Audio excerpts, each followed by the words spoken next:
사람들은 누구나 다 행복하게 살기를 원합니다. 다 행복하게 살기를 원하지만 왜 사람들이 행복하게 살지 못할까요? 그것은 이제 바로 사람의 마음속에 죄가 있기 때문입니다.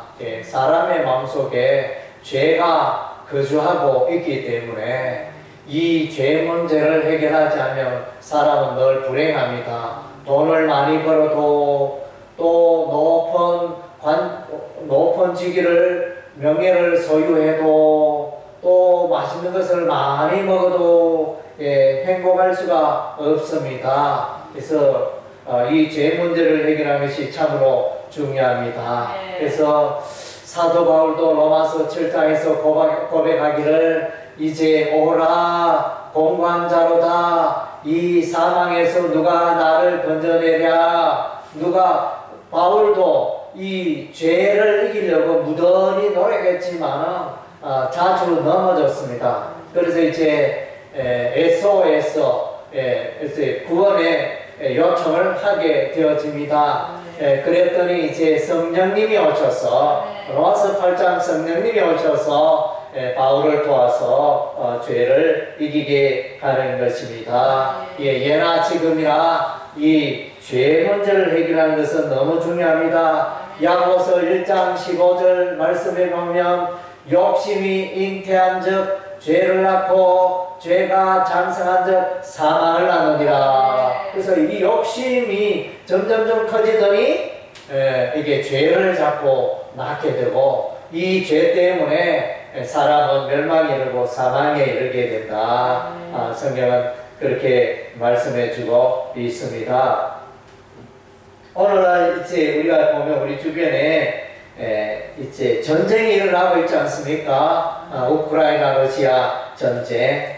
전쟁은 정말로 일어나지 말아야 할 일입니다. 어떤 일이 있든지 우리 남한과 북한도 서로 공격하고 미사일을 쏘고 핵폭탄을 쏘고 이런 일이 있어서는 절대로 안 되는 것입니다. 그래서 안타깝게도 이 지구상에 전쟁이 없어야 할 텐데 전쟁의 소문이 그치지 않고 있습니다. 마태복음 24장에 예언한 바와 같이 이제 예수님 오실 때가 되면 처처에 기근과 전쟁의 소문이 있다 그랬는데 이스라엘과 팔레스타인이 하마스가 또 싸우고 있는 그런 이제 전쟁의 소문 가운데 우리가 살고 있습니다. 포탄이 날아오면 학교도 망가집니다. 포탄이 날아오면 병원 건물도 파괴가 되어지고 병원에 있는 환자도 다 죽고 정말로 끔찍합니다. 그래서 또 이제 포탄이 날아오면 상수도도 끊기고 전기도 끊기고 가스도 끊기고 건물집도 파괴가 되고 사람은 죽어가고 수십만 명이 죽어가는 이 정말로 안타까운 비극이 우리가 겪고 있는 일은 아니지만 이 지구촌에서 일어나고 있는 현실을 우리가 이제 외면해서는 안 되겠습니다. 그래서 참으로 안타까운 것은 러시아가 이 세계 나라 중에 가장 영토가 넓어요. 땅덩어리가 얼마나 그 영토가 국토가 넓은지 말할 수 없으면 우리나라하고는 비교가 안 됩니다. 그렇게 많은 땅을 차지하고도 그래도 땅이 부족하다요. 물론 이제 자기들이 생각하는 그 전략적 요충지 또 자기들이 좋아하는 바다로 나가고 또 항구로 이렇게 진출하는 지중해 바다로 진출하는 그런 이제 요충지라고 판단했기 때문에 그 영토를 차지하려고 무전히 애를 쓰고 있습니다. 참으로 안타깝습니다. 그래서 이것이 다 죄 때문에 왔습니다. 감기가 걸리면 재채기가 나고 감기 걸리면 열이 나고 감기 걸리면 콧물이 나고 감기 걸리면 기침이 나고 가래가 나오고 이런 현상이 일어나지 않습니까? 그래서 죄가 일어나면 죄 때문에 폭력이 일어나고 살인이 일어나고 사기가 일어나고 그래서 모든 살인이 일어나고 이 모든 불행이 이 죄로부터 나온다는 것입니다. 죄의 그 씨앗 열매로부터 나오는 것입니다. 죄는 불행의 씨앗입니다. 우리가 이제 하나님을 만나기 위해서는 우리의 죄 문제를 해결해야 됩니다. 이 죄 문제를 해결하지 않고는 우리가 하나님을 만날 수 없습니다. 하나님은 거룩한 하나님이요, 하나님은 빛의 하나님이요, 하나님은 의의 하나님이십니다. 죄인들이 그냥 죄 문제를 해결하지 않고는 하나님을 만날 수 없습니다. 우리가 이사야서 성경을 읽어보면 이제 이사야 선지자가 이스라엘의 죄를 말하고 또 남한국 유다의 죄를 말하고 그래서 심판을 외칩니다. 그래서 우리 하나님이 때가 되어 이사야서 13장부터는 바벨론을 심판하고 블레셋을 심판하고 에돔을 심판하고 모압 나라 심판하고 암몬 나라 심판하고 시돈 나라, 두로 나라, 또 아수르 나라 이렇게 열방 백성을 민족을 그 나라를 우리 하나님이 심판하십니다. 그래서 아수르를 일으켜서 그런 열방 나라가 무너지게 하시고 또 바벨론을 일으켜서 또 많은 이웃의 약소 국가가 무너지게 하고 그것은 왜 그렇습니까? 하나님의 그것이 정한 법칙이요 하나님의 온 세계를 향한 하나님의 경영이라고 했습니다. 우리 하나님의 계획은 뭡니까? 죄악 가운데 살아가는 민족, 우상을 섬기고 살아가는 그 민족을 심판하기 위하여 그들이 이방 민족들도 하나님께로 돌아오기를 간절히 원했기 때문에 우리 하나님의 심판이 이와 같이 임하였던 것입니다.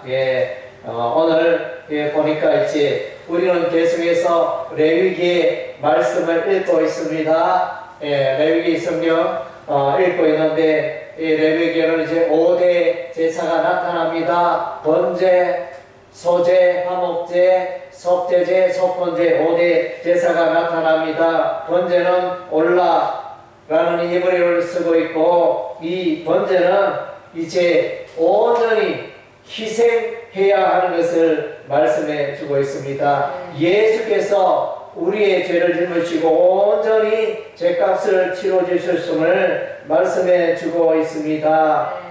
소제는 민나라는 히브리어를 쓰고 있는데 하얀 그 곡식 밀가루, 고운 가루로 우리 하나님께 제사를 드리게 되어지는데 예술소의 거룩하심을 대표하고 있습니다. 의로우심을 대표하고 있습니다. 속죄제는 예수께서 세상 모든 사람들의 죄를 짊어지시고 대신하여 십자가에 피 흘려 죽으신 그것을 예표하고 있습니다. 히브리어 하타라는 단어를 쓰고 있습니다. 화목제는 셀렘이라는 히브리어를 쓰고 있는데 예술소의 십자가의 보혈로 말미암아 죄인이 하나님을 만나고 원수 되었던 사람이 하나님과 화목되어져서 하나님을 만날 수 있게 되었다는 것입니다. 예수님께서 우리를 하나님과 화목해 하셨습니다. 속건제는 히브리어 아참이라는 이제 히브리어를 쓰고 있는데 배상 제사를 말하는 것입니다. 반드시 죄를 지었으면 배상을 해야 합니다. 이제 물건의 피해를 입혔다든가 물건을 훔쳤다든가 이런 일이 일어날 때 이제 배상을 해줘야 합니다. 5분의 1, 훔친 물건의 5분의 1, 20%를 더하여 보상을 해야 한다. 이렇게 말씀해 주고 있습니다. 그래서 이제 우리 주님께서 십자가에 피 흘려 죽으심으로 예수께서 십자가에 피 흘려 죽으심으로 다 이루었다 그랬습니다. 죄값을 다 치러 주셨습니다. 그래서 예수 앞에 나아가면 우리의 모든 죄가 깨끗되고 용서되어지고 우리는 이제 하나님의 자녀가 되는 놀라운 특권을 누리게 되어집니다. 오늘 본문 6장에 보면 이제 레위기 6장은 1절에서 7절은 이제 5장과 연결하여 계속하여 속건제에 대해서 말씀해 주고 있습니다. 속건제는 여호와의 성물 기구에 관련된 속건 제사가 있고 하나님과 관련된 속건 제사가 있고 오늘 6장 1절에서 7절에 나오는 이 속건제는 사람들에 대하여 이웃에 대하여 범죄하였을 때 배상하는 속죄제를 말하고 있습니다. 훔친 것이나 착취한 것이나 맡은 것이나 이런 물건을 주운 것이나 그 거짓 맹세한 모든 물건을 돌려보내되 그 물건의 5분의 1을 다하여 돌려보내라. 예. 그 죄가 드러난 날에 그 임자에게 주라. 이렇게 말씀해주고 있습니다. 예. 그리고 나서는 이제 사람들에게 같이 이제 보상을 하고 나서 이제는 하나님께 또 속죄 제물을 드려야 합니다. 양떼 중 흠없는 순양을 준비하여 우리 하나님께 제사를 드리고 나서 제사장이 속죄의 선언을 함으로써 이제 속건제가 완료되어집니다. 그리고 이제 8절에서 6장 8절에서 마지막 절까지는 이제 아론과 그의 자손들 그러니까 제사장들이 어떻게 제사를 드려야 하나 제사장들이 어떻게 번제를 드리고 소제를 드리고 속죄제를 드려야 하는가 그것에 관한 규례를 이제 말씀해 주고 있습니다. 그래서 이제 이 번제에 있어서 제사장이 해야 할 가장 중요한 일 중에 하나는 이제 번제 재단에 불이 꺼지지 않게 하는 것입니다. 예, 재단 불이 꺼지면 안 되는 것입니다. 예, 그리고 이제 제사장이 해야 할 일은 이제 번제제를 아까 정결한 곳으로 이제 버려야 하는 것입니다. 이때 옷을 갈아입어야 합니다. 제사장이 이제 제사를 지낼 때는 세마포 긴 옷을 입고 그다음에 세마포 속 바지를 입고 그래서 하체를 가리고 제사의 일에 관여하게 되어집니다. 그리고 제를 버릴 때는 그 제사장의 옷을 벗고 다른 옷을 입고 이제 나가야 한다. 이렇게 그 규례를 말해주고 있습니다. 그리고 이제 제사장이 소제를 드릴 때는 이제 소제의 고운 가루 한 푼과 기름과 유향을 가져다가 이제 제단불에 태워서 그 향기를 우리 하나님께 올리게 되어집니다. 그리고 나서는 이제 그 남은 소재를 이제 먹을 수 있는 이런 이제 특권을 누리게 됩니다.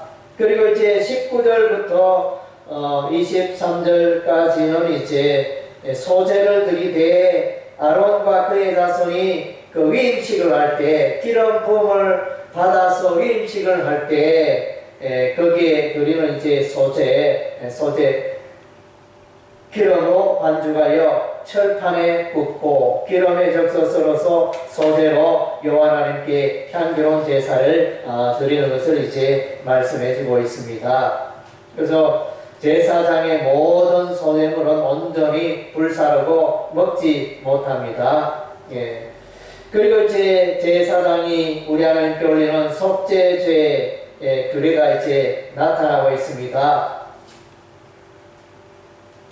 그래서 이제 속죄제를 드리면서 속죄제를 지니고 남은 음식은 먹어도 된다. 이렇게 말씀하며 또 제사에 드려진 그 음식 고기는 이제 먹지 못한다. 이렇게 말씀해주고 있습니다.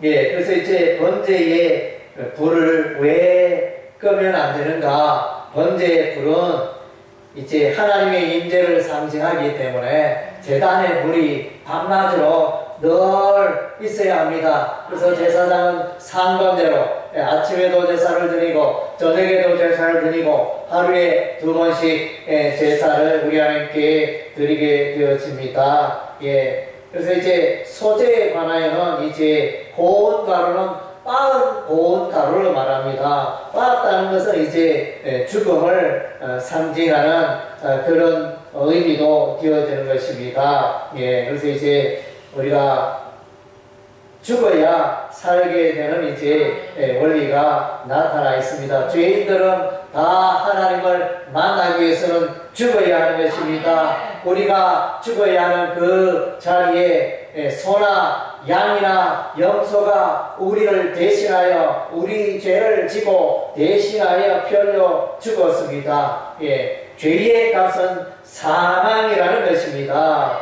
예, 그래서 번제는 이제 죽음을 말하는 것입니다. 죄의 값은 죽음입니다. 로마서 6장 23절 죄의 삭은 사망이요. 예, 죄값을 반드시 치러야 하는 것입니다. 그리고 이제 죄 문제가 해결될 때 우리는 이제 하나님과 화목할 수 있게 되어지는 것입니다. 예, 그래서 하나님 앞에 나아가기 위해서는 우리의 죄 문제를 해결해야만이 하나님을 만나고 교제할 수가 있는 것입니다. 예, 그리고 우리 하나님은 또 소재의 제사를 통하여 우리는 이제 소재의 조세의 의미는 하나님 앞에 나아갈 때 우리는 우리의 모든 죄가 깨끗게 되어지고 용서되어지고 의롭게 되어진다는 것입니다. 고운 가루 하얀 그 색깔은 바로 이제 우리가 제사를 지면서 하나님 앞에 제사를 드림으로 우리의 모든 죄가 깨끗게 되어졌다는 것을 말하고 있습니다. 그리고 이제 속죄제 제사에는 이제 제사장이 드리는 제사와 또 회중이 드리는 제사와 족장이 드리는 제사와 평민이 드리는 제사 각각 이제 그 제물이 구별되어져 다르게 되어져 있는데 이것은 이제 무엇을 말하는가 하면 이제 세상 모든 사람들은 다 하나님 앞에 죄인이라는 것입니다. 예, 제사장도 죄인이고 또 족장도 죄인이고 평민도 죄가 있고 죄 없는 사람은 아무도 없다는 것입니다. 로마서 3장 23절 모든 사람이 죄를 범하였음에 하나님의 영광에 이르지 못하더니 그래서 이제 모든 사람들이 죄인이라는 사실을 이제 보여주는 것입니다. 예, 또한 이제 우리는 속건제 제사를 통해서는 이제 이웃에 대하여 이웃의 물건을 재물에 손해를 입혔을 경우에는 20%로 변상하고 보상하고 그렇게 함으로 이제 온전한 관계가 회복되어짐을 말씀해 주고 있습니다. 예, 그래서 이제 이와 같이 레위기 5대 제사에는 하나님의 죄에 관한 이런 이제 깊은 뜻이 담겨져 있습니다. 어쨌든 이제 기본적으로는 죽어야 합니다. 그래서 제사는 죽는 자리입니다. 죄인이 죽는 자리입니다. 네, 죄인이 죽어야 할 그 자리에 소나 가축이 죽게 되어지고 또 그 자리에 예수께서 우리를 대신하여 십자가에 피 흘려 죽으신 것이요. 할렐루야. 히브리서 9장 22절에 피 흘림이 없은즉 죄사함이 없다 그랬습니다. 그래서 이제 이 제사에는 늘 피뿌림의 그 제사가 있었던 것입니다. 네, 그래서 우리는 예수 그리스도의 십자가의 보혈로 우리의 모든 죄가 깨끗게 됨을 인하여 늘 기뻐하고 감사하며 살아가야 할 줄로 믿습니다. 아멘.